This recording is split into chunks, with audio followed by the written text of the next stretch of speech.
ಇವತ್ತು ಬೇಬಿ ಬೆಟ್ಟದ ಜಾತ್ರೆಗೆ ಹೋಗಿದ್ವು. ಲೈಟಿಂಗ್ಸ್ ಎಲ್ಲ ಹಾಕಿ ಡೆಕೋರೇಷನ್ ತುಂಬಾ ಚೆನ್ನಾಗಿ ಮಾಡಿದ್ದಾರೆ.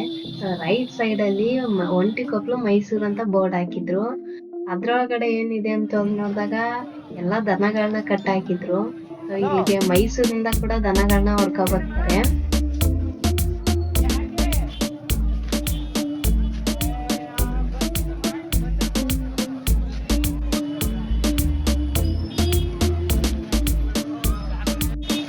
ಇಲ್ಲಿಗೆ ಸುತ್ತಮುತ್ತ ಹಳ್ಳಿಗಳಿಂದ ಎಲ್ಲ ದನಗಳನ್ನ ಹೊಡ್ಕೊ ಬರ್ತಾರೆ.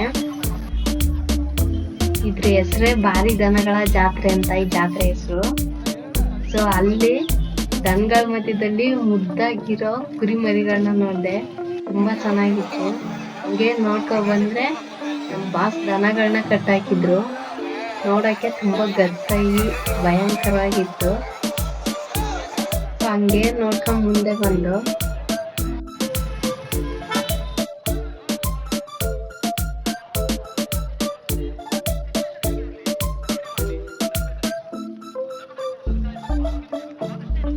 ತುಂಬಾ ರಶ್ ಆಗಿತ್ತು. ಜನಗಳೆಲ್ಲ ತುಂಬಾ ಬಂದಿದ್ದಾರೆ. ಹಾಗೆ ನೋಡ್ಕೊಂಡ್ ಮುಂದೆ ಹೋದು ಹೇಗಿದೆ ಸೇಮ್ ಕೋತಿ ತರ ಇದೆ ಅಲ್ವಾ?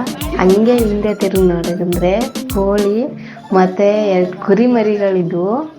ಅದಕ್ಕೆ ಗ್ಲಾಸ್ ಎಲ್ಲ ಹಾಕಿ ತುಂಬಾ ಚೆನ್ನಾಗಿ ಡೆಕೋರೇಟ್ ಮಾಡಿದ್ರು, ಚೆನ್ನಾಗಿತ್ತು.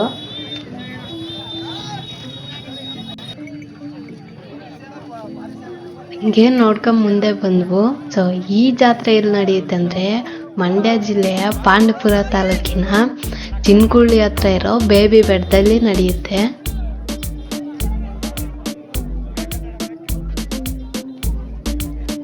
ಹಾಗೆ ನಡ್ಕೊಂಡ್ ಮುಂದೆ ಹೋದ್ವಿ. ಅಲ್ಲಿ ಎಕ್ಸಿಬಿಷನ್ ಕಾಣಿಸ್ತು. ಅದ್ರಲ್ಲಿ ಏನಿದೆ ನೋಡೋಣ ಅಂತ ಹೋದ್ವಿ.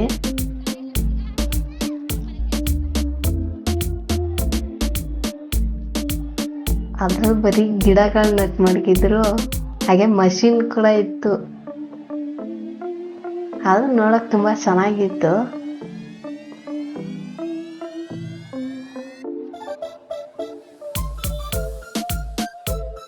ಹಾಗೆ ಮುಂದೆ ಬಂದ್ರೆ ಫಿಶ್ ಟ್ಯಾಂಕ್ ಇಟ್ಬಿಟ್ಟು ಅದರಲ್ಲಿ ಮೀನ್ಗಳನ್ನ ಬಿಟ್ಟಿದ್ರು. ಎಲ್ಲ ಪುಟಾಣಿ ಮೀನ್ಗಳು. ದೊಡ್ಡ ಮೀನ್ ಹುಡ್ಕಿದ್ರೆ ಒಂದು ಇಲ್ಲ, ಎಲ್ಲ ಚಿಕ್ಕ ಚಿಕ್ಕದಾಗಿತ್ತು. ಅದು ನೋಡಕ್ ತುಂಬಾ ಚೆನ್ನಾಗಿತ್ತು, ಕಲರ್ಫುಲ್ ಆಗಿತ್ತು.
ಬೇಬಿ ಬೆಟ್ಟದ ಜಾತ್ರೆಗೆ ಬಂದು ನಾವು ರಥೋತ್ಸವದ ದಿನ ಬಂದಿದ್ವು.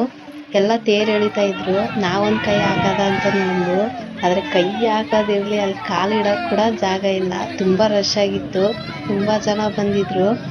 ಈ ಜಾತ್ರೆ ಬಂದು ಶಿವರಾತ್ರಿಯಿಂದ 1 ವಾರ ನಡೆಯುತ್ತೆ. ತುಂಬಾ ಜೋರಾಗಿರುತ್ತೆ ಜಾತ್ರೆ, ತುಂಬಾ ಚೆನ್ನಾಗಿರುತ್ತೆ. ತುಂಬಾ ಜನ ಬರ್ತಾರೆ, ಎಲ್ಲ ಸುತ್ತಮುತ್ತ ಹಳ್ಳಿಗಳಿಂದ ಕೂಡ ಬರ್ತಾರೆ. ಚೆನ್ನಾಗಿರುತ್ತೆ ಜಾತ್ರೆ ನೋಡೋಕೆ.